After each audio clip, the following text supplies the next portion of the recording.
तो साथियों, आज की क्लास में हम करने वाले हैं इतिहास का परिचय। तो लास्ट तक बने रहना मेरे साथ।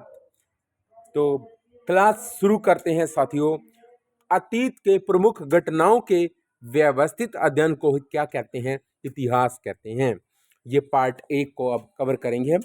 इतिहास के जनक हैं जो यूनानी लेखक हैं हेरोडोटस।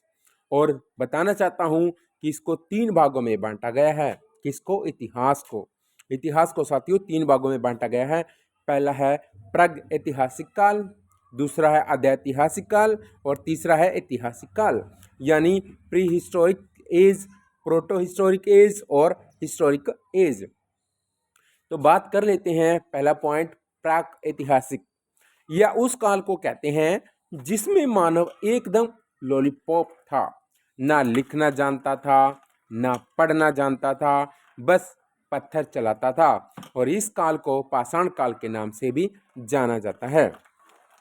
पूरा पाषाण काल, इसमें क्या होता था? यह इतिहास का सबसे लंबा काल है। मानव का जीवन पूरी तरह से शिकार पर ही निर्भर करता था। और इसमें महत्वपूर्ण तथ्य जो रहेंगे वो रहेगा कि भीमबेटका है, जो गुफा है या एक हिस्टोरिकल प्लेस मान लो, वो मध्य प्रदेश की गुफाओं में इसी काल के चित्र ही मिलते हैं, जिससे पता चलता है कि खाली समय में आदि मानव चित्रकारी भी करता था। सबसे बड़ी उपलब्धि क्या रही थी? आग की खोज ही सबसे बड़ी उपलब्धि रही थी। गलती से 2 पत्थर टकराए और चिंगारी निकली और आदि मानव बोला, ई का है रे भाई। तो यहीं से उनका जीवन बदला। और यहीं से निम्न पुरा पाषाण काल, मध्य पुरा पाषाण काल और उच्च पुरा पाषाण काल उत्पन्न हुए। तो यहाँ से हम निम्न पुरा पाषाण काल की अगर बात करें तो ये सबसे प्रारंभिक और लंबा समय था। और इसी दौरान पृथ्वी का अधिकांश भाग है वो बर्फ से पूरी तरह से ढका हुआ था। जैसे कि हाथ में कुल्हाड़ी, बिदारणी और खंडक, ये औजार मुख्य रूप से क्वार्टाइज्ड पत्थर के ही बने होते थे। मध्य पुरा पाषाण काल में क्या होता था? तो इसमें क्या होता था कि इस समय औजारों के निर्माण की जो तकनीक है उसमें पूरी तरह से बदलाव आ चुका था। अब औजार हैं जो वो पत्थर की पपड़ियों से बनने लग गए थे। तो जीवन शैली कैसी थी? तो जीवन शैली की अगर बात करें तो शिकार करने के तरीके और बेहतर हो चुके थे। लोग पहले से थोड़े छोटे और पैने हथियारों का उपयोग करने लग गए थे। और प्रमुख स्थल में क्या कहेंगे हम?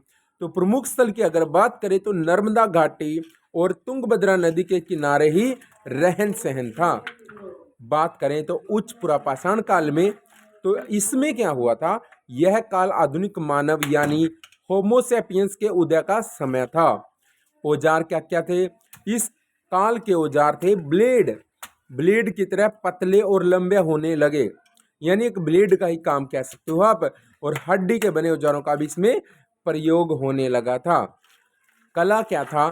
चित्रकारी और नक्काशी की शुरुआत हुई और भीमबेटका की गुफाओं में इसी समय के ही चित्र हमें मिलते हैं। जलवायु कैसी थी भाई?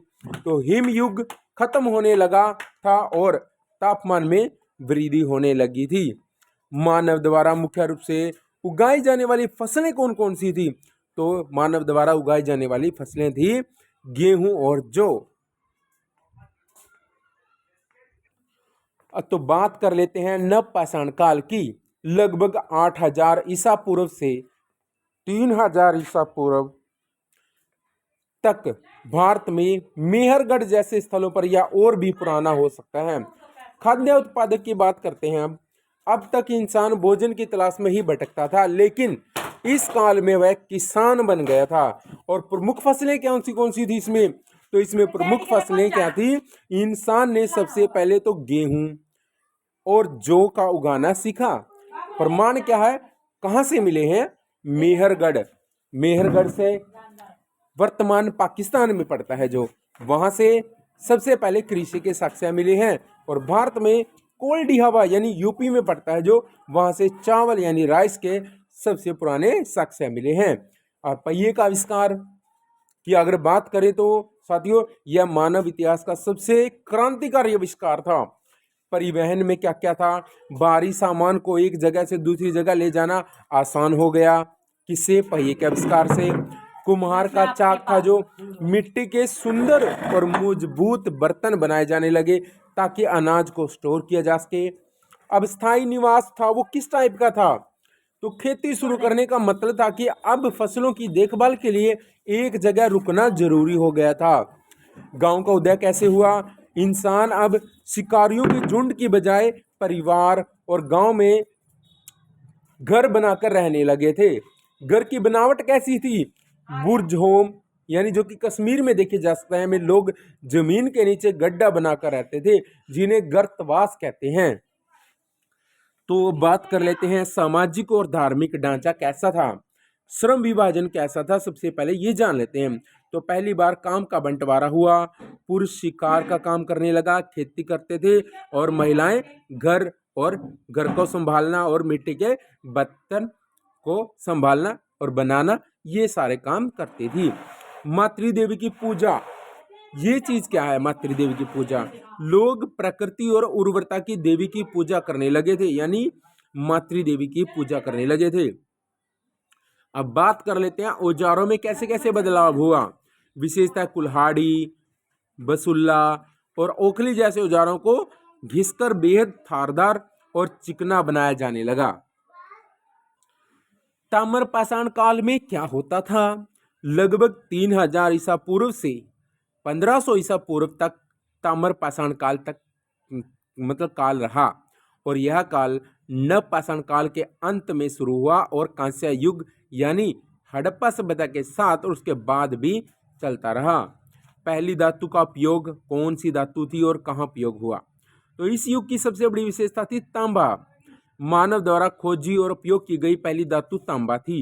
इंसान अब भी पूरी तरह से पत्थरों को नहीं छोड़ा था, इसलिए उसे ताम्र पाषाण कहा जाता है।